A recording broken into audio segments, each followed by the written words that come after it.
tohle? To může být čokoliv.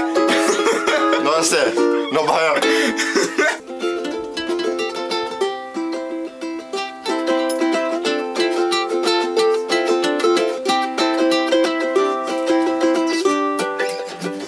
Jak ono to bylo? Somewhere over the rainbow.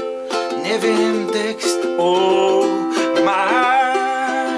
máš fajnou košelu s bodkami, kde si ju kúpil, porad mi. To ti nepoviem, Martin, to je moje tajomstvo. Sakra, to som Nemôžeš vedieť, dokud mám ja svoju košilu. A potom takýchto tajnostkárov zamestnávajú na Evropě 2.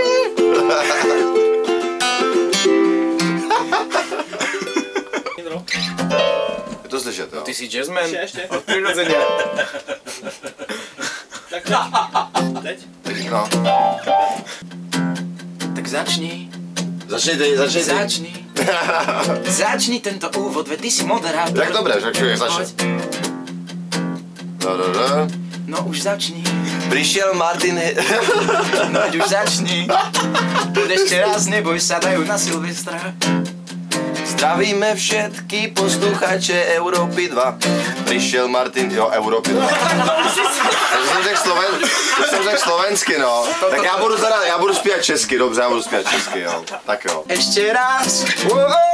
Jsme taky chlapci, čo mají rádi módu A košele. a svetry, je vonku zima.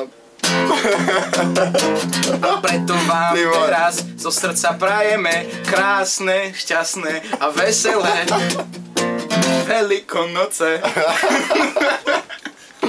Tak my jsme hustý, ne?